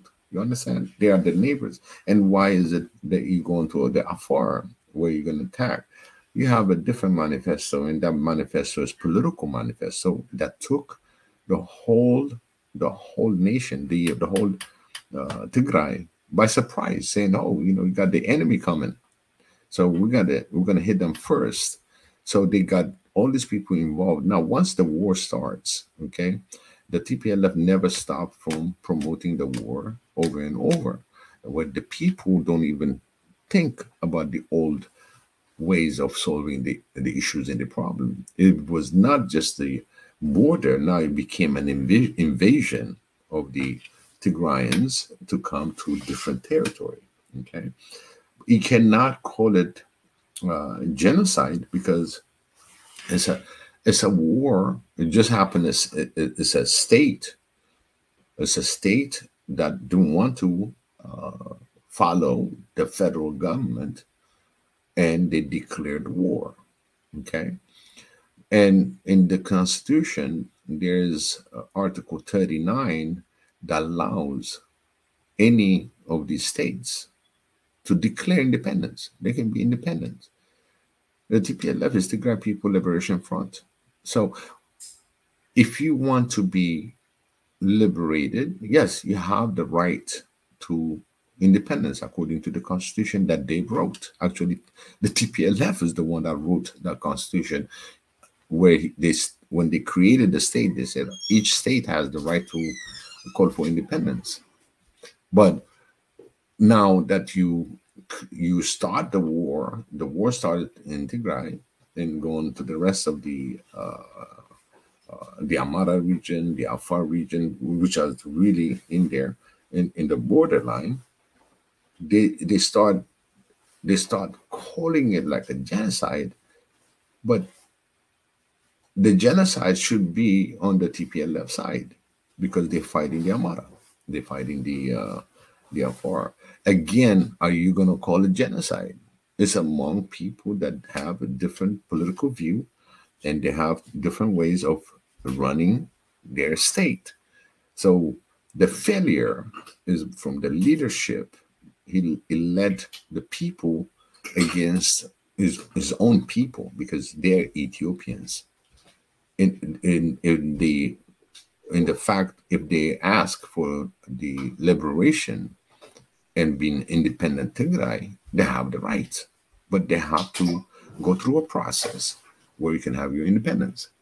But if you don't, then you are really what do you call? We call them shifta. Basically rebelling. Okay, shifta is a rebel, and that's what it showed. But what they got the ears and the attention from the West is that they were ruling parties for 27 years. So they put all the lobbyists, all the intellect, everything else in there saying, hey, we're getting attacked. This is what we do. But the thing is, what does Ethiopia represent in the Horn? Ethiopia in the Horn, she's the home of African nations. Yeah. So, but okay, what about the elders though? Like the elders of the people who are fighting. What about what? What the about? elders, Yeah. listen, the elders didn't even get the chance to even gather. Everybody was running for his life. You have this invading. We're talking about an outbreak of war. And these elders, let's say they live in the south, right? In let's say southern of the Tigray border, right? But these guys are coming with heavy artillery and everything else. How can you even think trying to even, you're running to save your life? At that time, you are running. When you have this invasion, literally militarized, mechanical invasion, they never gave a chance for these elders to. In fact, before the war, Mondatezi, before the war break out, when they had the breakdown of the once Abiy was going through the election process, and because of COVID, the election was pushed to another day, and this was done by the electoral board, and everybody agreed. But Tigray, the TPLF, okay, said no. We're gonna the the election is gonna run the way it's supposed to run. So they made their own election and had their own president. Okay, so that defies, the federal agreement. That's one key thing that people don't forgot to understand. So at that time, a lot of the elders, not only the elders, but the imams, the top priests, the cardinals, and mothers went out there to TPLF and begged them not to do anything to start up a war or to stir up. They said, calm down. They want to have peaceful talks.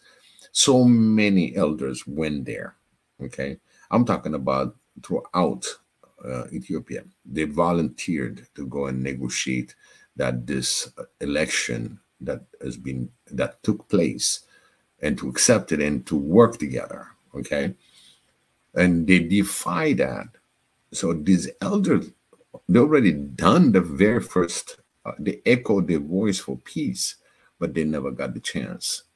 And the war broke out. And it broke out in the nastiest way is they went, the barrack that was protecting them in the north, because they always had this, wars, little skirmish wars between Eritrea, and they were being said the protecting military. There was such atrocity, unhuman way, the way they killed that force. They run them through trucks. They told them, okay, go away, just run. And the next thing you know, they just went and run them over by big trucks. 1,100 soldiers on a bridge. They have no way to escape. Either they get crushed or they fall over the bridge. It was the heinous crime in humanity. It was that bad. So now, when you do that, a base that was helping you to feed yourself, because whenever there's a harvest, that military group used to participate to help the farmers harvest. They ate with them when they had the locust issue. They also fought with them. So to turn around, and because it's an Ethiopian so-called military base, and destroy it, one thing they forgot is they are Ethiopians, because as long you don't declare independence and went through the process, you're still Ethiopian. And they wrote the book.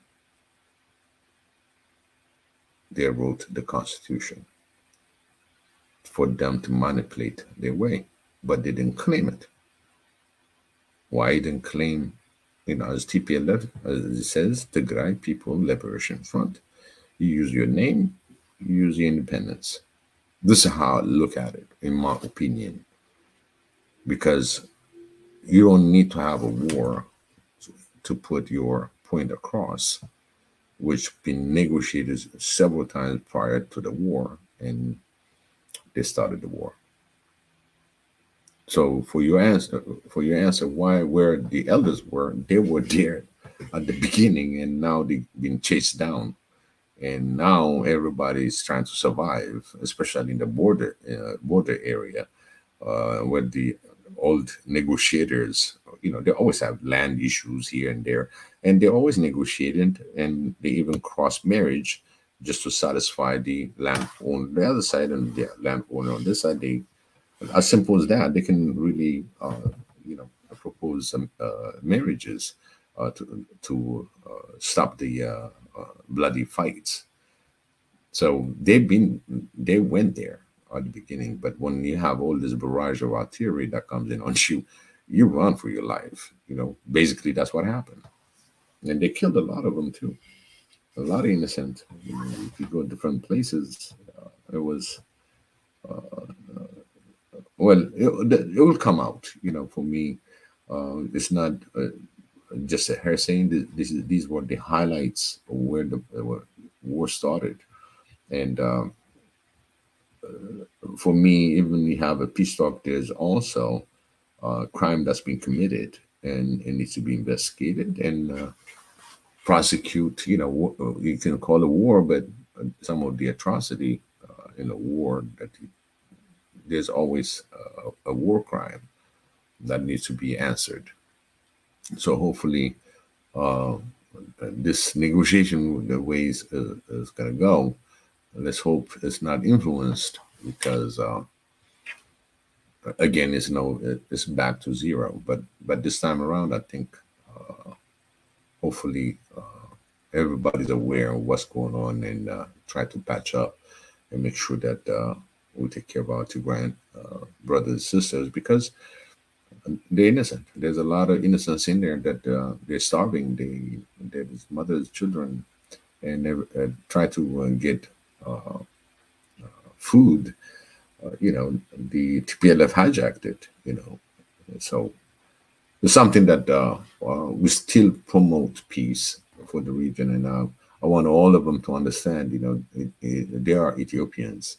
All of them are Ethiopian. Anything that's happening in Ethiopia is Ethiopia and Ethiopians, and it need to be dealt to further the peace and make sure that people understand that there's no party above the law, and the law has to be adhered to. Nobody's above the law in any part of it. That's what I have on the tizzy. And so for the missing elders, they were running for their lives. Put it that way. Yeah, I feel like it's unfortunate, because I feel like they would have made a huge impact, probably. Absolutely.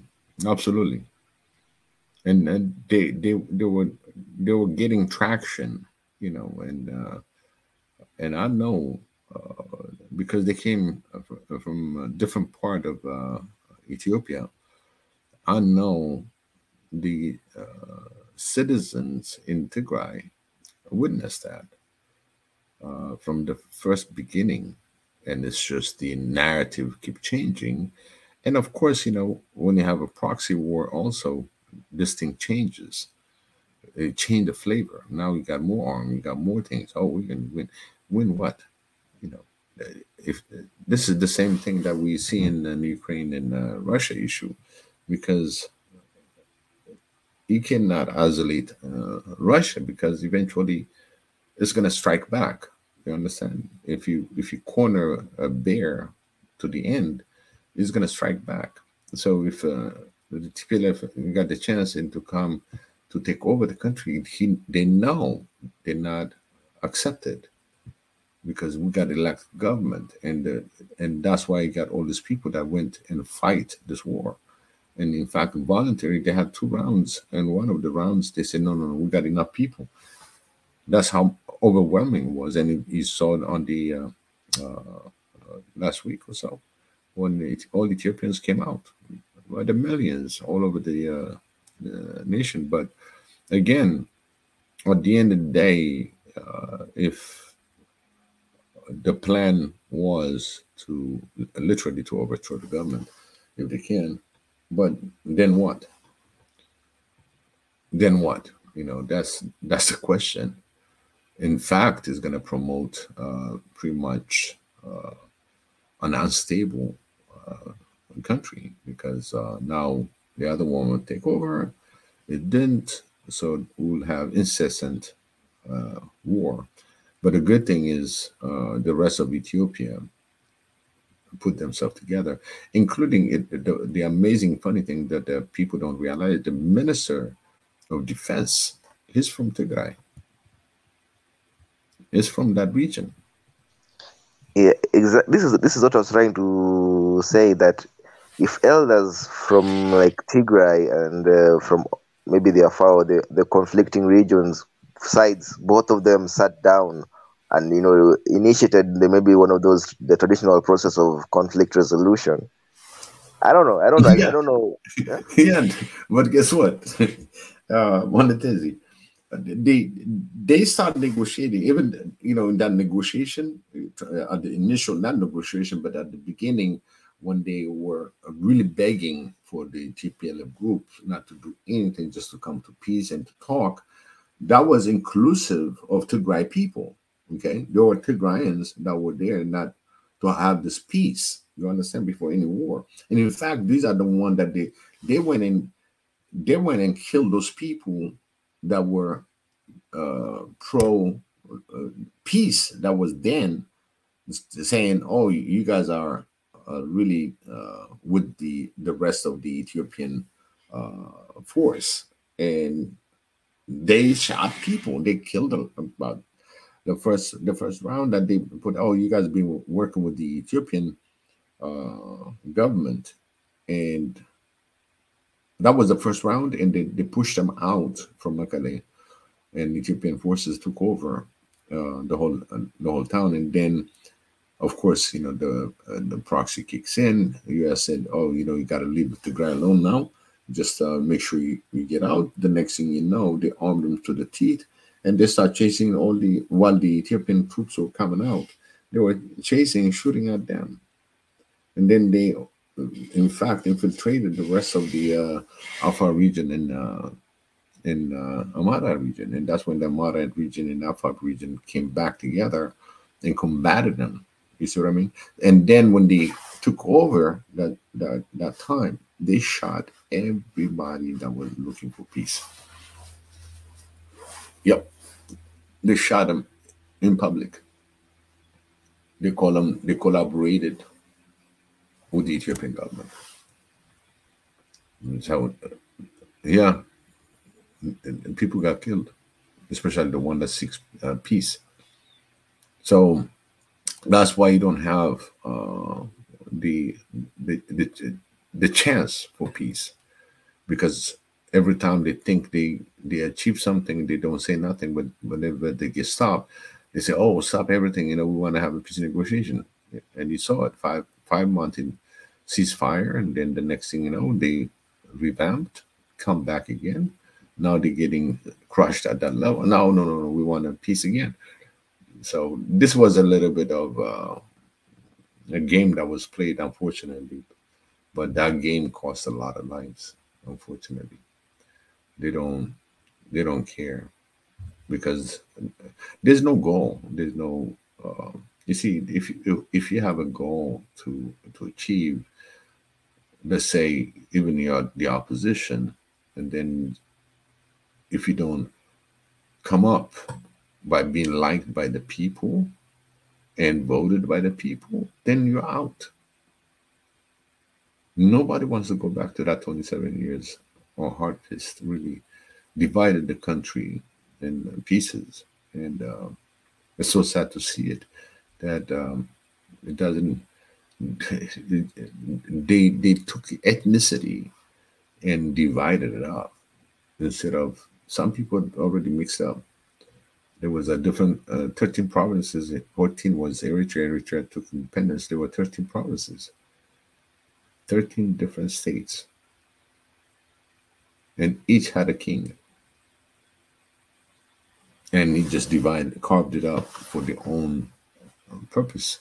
And that's why you see some few things that's been happening. But this time, hopefully, we are smarter. We start spreading peace throughout the country. And anybody that want to do something about it, come to the negotiation table. That's what I would say. Because enough is enough.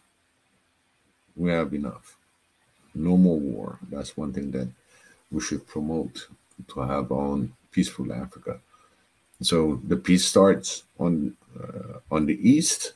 That's going to be the major one in Ethiopia. And then once everything is said and done, there'll be prosperity. behind it. There'll be opportunity behind it because now you don't have an excuse to be recruiting the youth and to put them in a war zone or putting him in the harm way.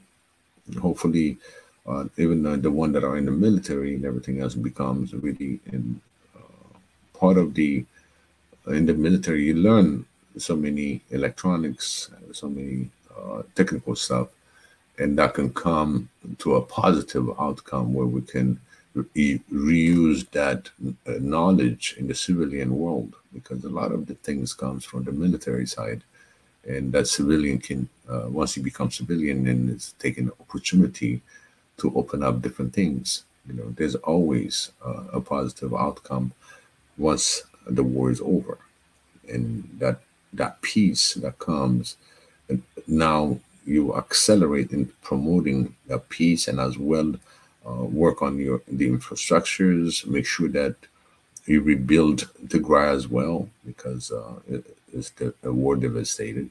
Help them to rebuild and reestablish communication. And I mean, it's a bright future that I can see. As long there's no skirmish thing, but there's always some bandits. I'll put it that way that try to flex their muscles, but they really rebels. Basically robbing people. That's how I look at it because they don't even. You have to have a goal, a mission. Uh, if you want to have a greater Ethiopia in the name of greater Ethiopia, that's what I'm going to do, and run for the political party and go through the process of election. That's all I got to say to anybody that said, "Hey, I can do better," but don't come in the ethnicity line. You say the whole Ethiopia. You have to really say, I got to take on the whole Ethiopia. And when you talk about Ethiopia, also remember you're talking about Africa because Ethiopia is Africa. And in fact, the mother of Africa. I always said that. The mother, Uru Kenyatta already said, if the mother is crying, all African got to come to the rescue. And it's so amazing that from that speech, and he's the one that's been chosen for this negotiation. Amazing. Because Yeah, we'll have fantastic fun if this thing start changing, shaping, and having really good elections, good outcome. People start writing, people start negotiating, and all this learning. That means if you look at from Egypt down Sudan, Eritrea, Ethiopia, you have Somalia that's straightened out.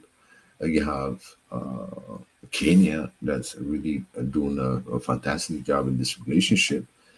And it goes bleeding all the way through Tanzania. Then if you hit Tanzania, you're going to hit Uganda, and then you're going to go on the other side and hit uh, all the Congo issue and the Rwanda issue. That peace will be sweeping in that region. This is my the way I'm looking at for that regional peace and negotiation will have a very strong outcome, and this war has to be stopped. If you really notice, this peace will be a peace that's going to be really, really, really important for the rest of Africa. yeah, I Things agree. change. Hmm.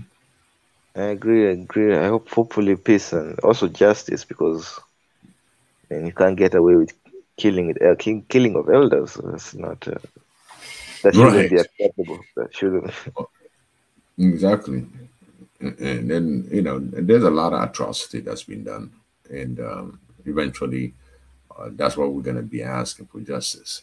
You know, where we at and what's going to take place. Because again, if we don't learn from our mistakes, what are we? You know, because this is a learning. This is we have to learn whether it's good, bad, ugly. It doesn't matter. We got to learn from it. so it won't happen again, or have a process how to deal with it, if anything as such, before the creation actually, when it start, which part you're gonna make sure that is coming up front, discussed, and seek solution. Yeah, yeah. Thank you, Biggie. I think I might have to drop off and call it a night. It's Yeah, 1:30 a.m. same here. Same here. Mhm. I gotta go and meet up with that daughter, so I'm gonna call it the night. But while you're here, um, since I started with a prayer, can you do a prayer? So we're gonna end our transmission right here. For all of you that joined us, I really appreciate it. Those of you that give us a comment, Alan, Architect, Getacho, I know Rich is still there. Abdul Nasser, Deborah, thank you so much. I really appreciate Emmanuel Akim. I really appreciate those that join us, because this is a very important for us to promote our peace and believe in negotiating, because we're Africans. We know if we really put our heart, our forefathers already taught us. It's just recalling how to come for the peace process. So if you conclude it in the prayers, I really appreciate that. Okay, okay, no problem.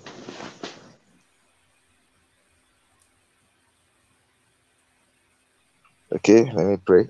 Like, dear Heavenly Father, we thank you for this opportunity to spread peace towards Africa, towards the world. And we do pray for the peace that our ancestors had mastered, that we also give us the privilege that we too master this peace, and that will infect the whole of Africa through Ethiopia. In your holy name, we pray and believe in. We pray for our people, our African young, our African youth who are fighting wars and who do not need to die. We pray for their lives. We pray for their justice. We pray for their salvation. We pray for them to be living in peace and to live the life they deserve in your holy lands that you have granted to us. Give us the strength and give us the ability to be the custodians that we were meant to be. In your holy name we pray and believe in. Amen. Amen. Wow. Beautiful and meditative. Really touch every part of the prayer needed. I really, really appreciate that. Wow. Very powerful. And now, hopefully, the family received the prayers and blessing from Monetezi, my brother. He's, uh, he's got his show on Sunday. We're back to back. And please join him tomorrow on his show. Uh, uh, give him a little highlight on little topic for tomorrow, Monetezi. Yeah. It's about it's actually last. I didn't get to do last week's topic, but it's the same, just civil society.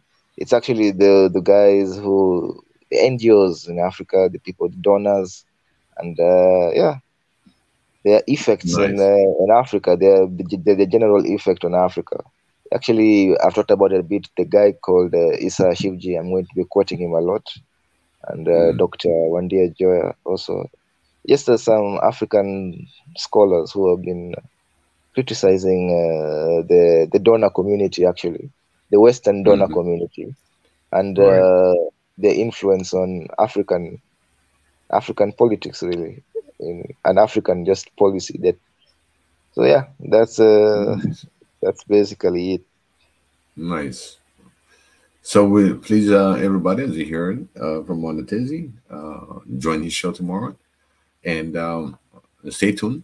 Until then, bless all of you. I always pray for Marie Antoinette, our sister, that's battling cancer, and as well for Deborah, and as Deborah Kaku, Zana, my brother. and as well for the Dr. Sadeka, and I pray for Kuku. I pray for Chrissy, and I pray for Mika. That's doing a wonderful job. May he be safe out there, and he's doing a lot of the shows. So my Lord, just keep him safe and guide him while he's out there. Amen. In the name of Jesus' name. All right, this is a wrap. It's a wrap. This is a wrap. It is a wrap. I really appreciate it. Want to tell you, thank you so much. Thank you for having me. Thank you. You're very welcome. Thank you.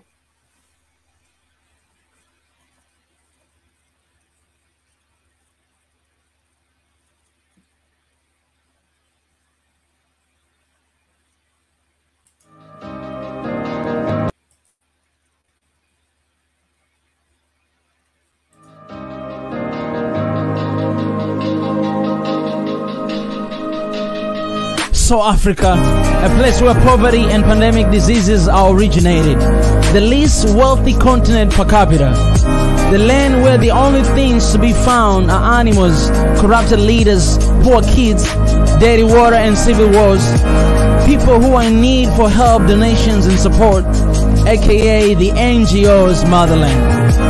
For others, honestly, Africa is just a very hot, dark and sad place everyone wishes to escape one day.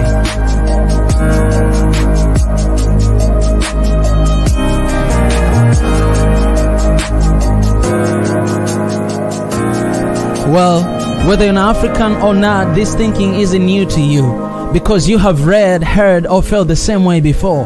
Just type the word Africa on Google right now. Turn on your TV and see what the NGOs portray. Watch movies from Hollywood. Ask your mama, friends, or ask yourself, what is Africa? Yet if you're still struggling to believe, let me ask you this. What comes to your mind when you hear the word Africa? Tell me the first thought that comes to your mind right now. Honestly, tell me right now. But what really is Africa? What is Africa?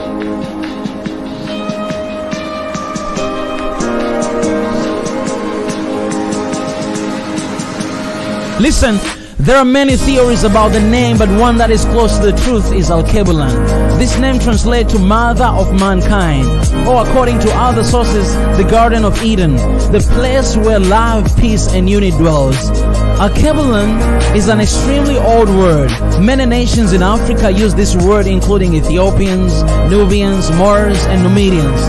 For me, this isn't just the theory, but the truth. My truth I choose to believe in. As cliche as it sounds, that's the future I'm hoping for. The tomorrow I'm fully determined to see. The dream I am convinced and dedicated to fighting for until it happens. What is Africa for you?